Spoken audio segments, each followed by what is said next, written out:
your tech. So we are so lucky to have Connie Leyva here, who's a state senator in California representing the 20th district. She will not be running for the state senate this time, but is instead running for the San Bernardino Board of Supervisors. So she is joining all of you in terms of running at the local level. And Egypt, you were not here when I was saying, well, I'll let Connie speak. Okay. Hey, Connie, thank you, thank you. You're welcome, Karen. Thank you for inviting me. All right. Well, good morning, ladies. Thank you for being here on this Sunday morning. And for those of you who are running, thank you for having the courage to run. It's not easy. When I ran in 2014 for the Senate, I remember about halfway through the time frame of campaigning, I looked at my husband and said, wow, it's going to be really embarrassing if I lose. But it's not embarrassing if you lose, because sometimes you have to try again. I was lucky enough to win, get reelected in 2018. And as you heard Karen say, I'm not going to run for my last term in the Senate because, well, I have loved it, and I have been able to do amazing work and gotten to work on so many great things and helped other women get elected. But I've also learned that local government, you can get things done faster and more effectively. And our County Board of Supervisors is a big time old boys club. So I think they need a woman's touch, someone who will work a little harder and be a little smarter. So I'm very excited about that. I'll be walking precincts after I'm done chatting with you ladies this morning. But I think what I kind of want to say to you is, one, I think you always win it on the ground. It's walking, knocking on doors, talking to people, which was really challenging for the last 2 years for women who were running during COVID. But now things are getting better, at least here in California, things are getting better. We can get out there and knock on doors and talk to people. And as a candidate, no one will ever forget that you came and knocked on their door. Or if you're phone banking and you make a phone call and you talk to that person, they will never forget that. Where I live right now, I've been here for 24 years. My husband and I sort of raised our girls. I've never had a candidate knock on my door, not one time. So knocking on those doors and talking to folks is really, really important. And if you have yard signs, I'm gonna tell you to be better than me. I always forget to take it that one last step and say, hey, can I bring you a yard sign? But fortunately, my volunteers are a little smarter than me on that. I like yard signs in people's yards, not on the streets, not on corners. Yes, because when someone drives by my house and says, oh, Connie and Al are voting for this person, that can help influence the way other people vote. So I like yard signs. My consultants don't always like them. They tell me they're a waste of money. I'm like, well, I'm raising the money, so I'm going to do what I want with it. But I think that winning it on the ground is the best thing. Also, having two things you really need. You need a good consultant and you need a good fundraiser. And then you need to spend time every single day making phone calls. And I think sometimes for women, it's harder for us to ask for money, and you just have to make it part of your job. And the guys have no problem asking for money. I always start by asking for, know who you're calling first, I would say that, and what kind of potential to give they actually have. But I always start with a max contribution, because if they can't do that, great, they'll do something smaller. But when I got elected to the Senate, Senator Hannah Beth Jackson, she was great. Sorry, rule number one, put your phone on silent. She's a great senator, but she was a terrible fundraiser. And she would call and she would just ask people for $500. And I said, number one, it's going to take you forever to get to your goal, whatever that goal is. I said, and number two, if you ask for $500, they might feel like they can only give you $250. Then it makes it even harder. So always ask for the max amount. I also like to chunk things out.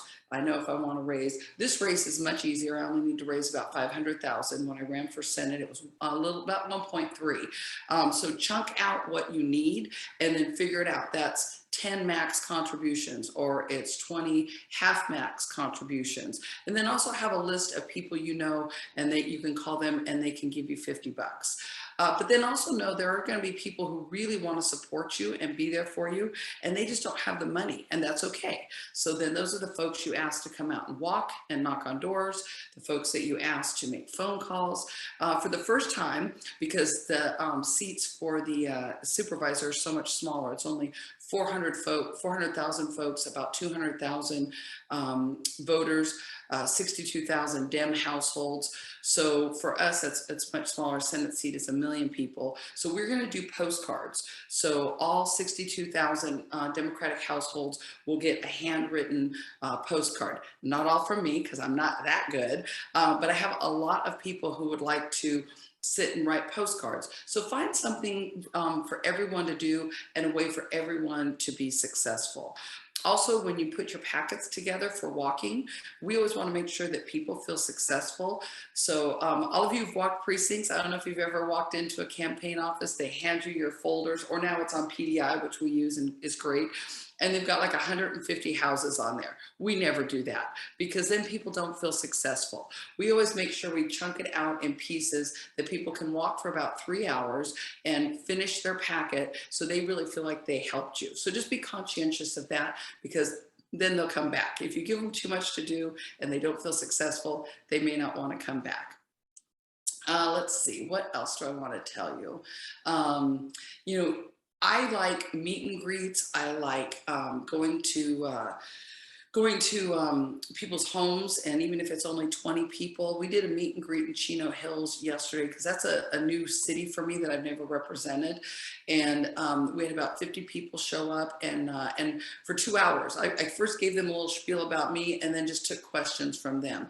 And that's a really great way to energize people. And from that little gathering, 3 people said, hey, we want to host you at our home, and we'll have about 20 people there. So that is really helpful.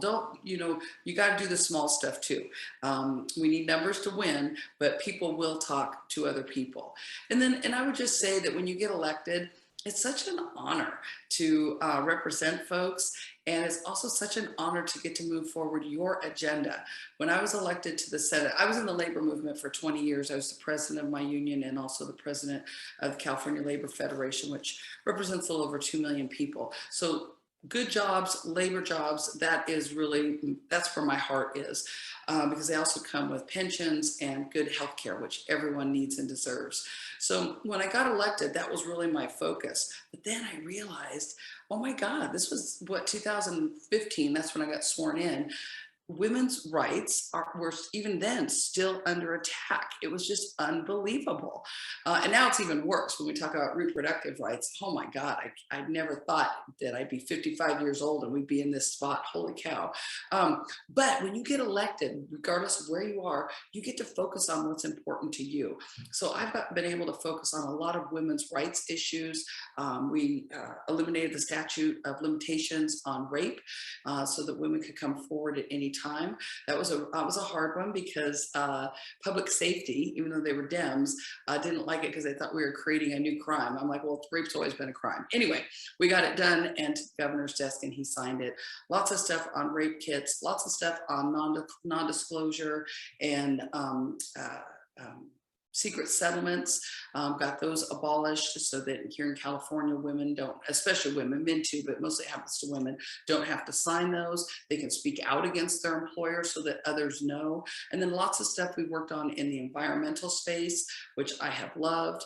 But we have a little bit of time. I would love to hear any questions you all have about your races or anything specifically I could possibly help you with. But again, thank you for having the courage to run. It's not easy. And being an elected official at any level is not easy these days. So thank you for that. Any questions?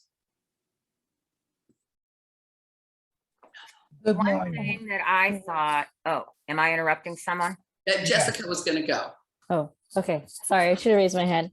I'm running for NME High School District Trustee for local school board in the schools that I actually attended and worked at. And I actually want to hear about your experience as the Senate chair for No, Senate Education. Senator Education Chair. Yes. Okay. So I love being the chair of Senate Education because I think that education is just key for success for folks.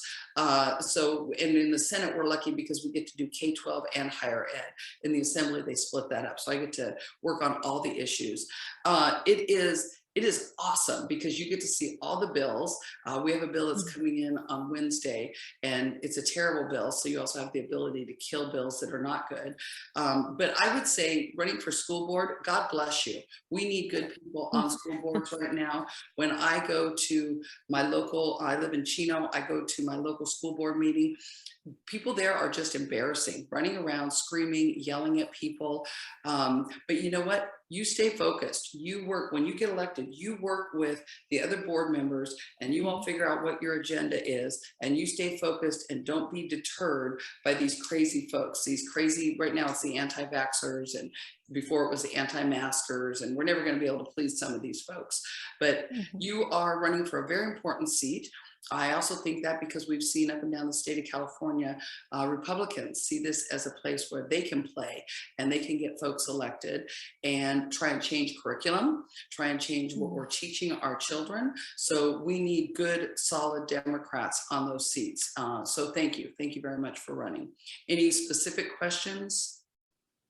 I guess any advice for first-time candidates running? I guess is probably meet as many people as you can, get out there, talk to folks, and it's okay if people don't, if people disagree with you. I've told people for years, I may not tell you what you want to hear, but I will always tell you the truth. So figure out why you're running, come up with your little elevator speech, I'm running because, and then that's what you say to folks. You know, when I ran, I was a labor candidate in the Senate, but I met with chambers, I met with business groups, and my spiel was the same. I didn't change who I was depending on who I met with, because I want people to know that. And you know what? People will respect that. People who don't agree with you will respect the fact that you say the same thing to this group and the same thing to that group, because that's who you are. So probably my best advice is figure out why you're running, and then get your little elevator speech and just be honest with people and meet as many people as you can, because people, like I said, will not forget meeting the candidate. That's absolutely true. Yes. And thank you so much for all the work you've done for women's rights and education. My pleasure. It's been awesome. Go ahead. Okay. How did you deal with the different PACs campaigning against you, especially those that were not located in your local municipality? Okay, so I was very lucky. I did not have too much negativity. I'm expecting it this time though, because the guy I'm running against is he's just not a nice human being, and how he wins is by trying to tear down other people. But I'm not too worried about it because my husband and I are pretty boring, so there's nothing in our past that he can use. But I know he'll use my vote record and try and twist it. He's a Republican, so he's going to try and twist some of the votes. How we're currently anticipating and planning for that is we're out in the field before him. So we started walking 3 weeks ago, which is a little bit early, dropping pieces on people's door. So we're kind of trying to inoculate people. But sometimes there's not a lot you can do because you don't have any control over like independent expenditure campaigns and what people send out. So I always just tell people, focus on your message, and then also don't unintentionally spread a lie about yourself. I did that at a local union election years ago. I said to people, oh my God, did you see this thing that my opponent put out against me? Well, they hadn't seen it, and they wouldn't have seen it if I hadn't mentioned it. So if somebody sends out something negative about you, don't talk about it unless someone specifically asks you about it, then you can answer it, because you don't want to accidentally do what I did. But there's not a lot we can do about that except trying to inoculate people, get them to meet you, know your team, know what you're about. Fortunately, I have a good track record, 8 years in the Senate. People trust me, people know what I'm about, but especially when you're new, people don't totally know about you, but try and inoculate them. Thank you. Hi, I'm Michelle. I'm running for a city council. I'm currently a planning commissioner, but my question is, how do I, as a council member, engage with our supervisor or even our senator to get more support in our communities? Yes, that's a great question because, you know, it is important to have endorsements from local people. People call me all the time. I want my endorsement as senator, and they live like in different parts of the state. And I'm like, well, I mean, if they want my endorsement and I feel if they're a good candidate, I'll give it to them. But the local folks are important. So reach out to their offices and ask for a sit down meeting. Some people still are doing Zoom or do a phone call and bug them until you talk to them. I'm pretty good about calling people back because I remember what it was like when I was a candidate and I was looking for endorsements, but not everyone's like that. But just talk to them, let them know why you're running, and then ask them, what can I do to earn your endorsement? My question is also, though, how can I get you to support me? If you're our local supervisor, how can I get you to be more involved in our community and helping the community? Like, what would be a good reason for me to call you, or what do you suggest? So if you're looking for like the endorsement of a county supervisor, I would think of an issue. Is there an issue that this particular county supervisor has been working on that you like? And say, hey, I really appreciate what you've done on this issue. I'm like-minded. I'm hoping to work on the same thing at the city council level. Would love to work with you. Does that make sense? Yeah. Okay. Yeah. Sounds perfect. Never hurts to start with a compliment. Yeah, exactly. Thank you so much. You're welcome. All right. Anybody else? I have a comment / question Okay. or request. You, because of the work, well, you are very good about encouraging women to support women candidates. And I think that all of us here need to hear that, even if we're candidates. Women have a tendency not to support each other for whatever reason. It might be ingrained in us. It is part of our DNA. If there's a woman to support and a man to support, automatically the support goes to the man. So maybe you could speak a little bit about that because you're very, very good about it. Yes, I think what Karen said is exactly right. It is kind of ingrained in us, so we have to rewire ourselves. And for me, I know that if there's a man and a woman in the race, I am gravitating to the woman, unless she has no experience and I think she would do a terrible job. I'm supporting the woman because society has told us that men are better at these jobs, and it's not true. I always tell people, I go, men have screwed the world up, so why not elect a bunch of women? And we can't do any worse, for crying out loud. But I also said Thursday night I was at a dinner where I was receiving an award, and it was a Woman of the Year award, a lot of women in the room. And I said, you know, what we need to do as women is when we get to wherever we're going, we need to reach back and we need to pull other women up with us. And part of that is doing things like this. This year I'm not as good as, I usually always max out to women running, but this year, since I have my own race, I haven't been doing that as much. But, you know, send money, give endorsements. I walk when I can for other women candidates. And then when I was the caucus chair of the Women's Caucus. Woo! Okay, so you've got a lot of women in the legislature who some of them had a really hard time getting there. So they automatically see all the other women as threats. So for my 2 years as chair, what my mantra was, we are all in this together. And the good old boys stick together. We need the good old girls sticking together. And we're not real good at that. And I also talked a lot about not criticizing women, not putting women down for the way they dress or the way they look, because women are so catty like that. I said, unless you know, she's got like a big old hunk of broccoli in her teeth and you want to quietly go up and ask her to get that out of there, let women dress the way they want to dress, you know, be supportive. So I very much believe that we need to do a better job. Oh, and I always tell women too, get excited when another woman gets a position. You know, for in the legislature, when a woman got appointed to a big committee to chair it, be excited for her. I would send flowers or a little note, but you can't look at it and say, oh, that should have been me. You know what? We're going to get passed over for things. It happens in life, but let's try and do a better job of supporting each other, and truly being excited for each other, because the boys are really good at it. I also always say that it takes how many times to ask a woman to run, because women go, oh, can I do the job? I wonder if I'll be good at it. If you have kids at home, you're worried, rightly so, about your kids. You ask a guy and the guy goes, no problem, I got this. So we have to do a better job. We just had this conversation in the legislature last week. If we want moms with young children, so we have their perspective, we need to do a better job in the legislature, making sure there's childcare for these women. We didn't even have car seats in the cars that drive us back and forth to the airport for these women. So we need to work on those things too. If we want women who have small children to be in the legislature, because we do, then we have to work on those things. But most importantly, let's just be kind to each other, and let's support each other and get excited for each other, and don't get jealous, because you have something else that you're going to do in life. There's a plan for all of us. So I'll tell you a little story. When I ran for pro tem my second year in the Senate, and people thought that was a little ballsy that I did that, but I thought I could do a very good job.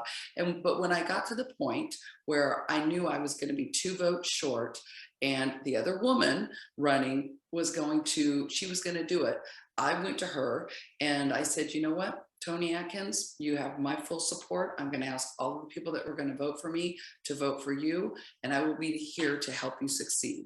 That was probably one of the hardest things I've ever done in my life, because I really truly believed that I would do a better job. But for the last 4 years, I have supported her unequivocally. I am happy for her. I'm excited for her. So sometimes we have to dig deep, and it's things that might be a little difficult, but we have to do that if we truly want other women to be successful. And, oh, I know I was going to say, don't worry about bad pictures. I feel like, you know, we always as women want to look good and whatnot.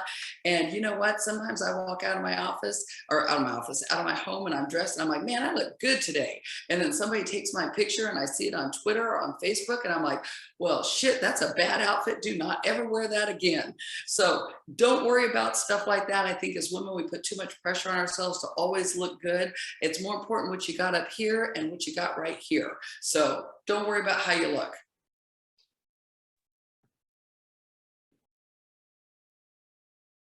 All right. That's a good one. Thank you so much for saying that. Yeah. Very good advice. Thank you. Yes, you're welcome. That Trust me. made our day so much better, and really given us some insight, and deeply appreciative of you taking time away this morning, because I know Happy to do it. Thank you. And ladies, I wish you the best of luck. And also don't worry if you make a mistake when you're campaigning, or when you get elected and you make a mistake. We all make mistakes, and you just have to own them. So don't worry about that either. All right. Keep up the great Thank work. you. Thank you. Congratulations. I got my Be Bold. Thank shirt. you. Be bold. All You're right. welcome. Take care. Bye-bye. Bye. Thank you. Thank you. Bye-bye.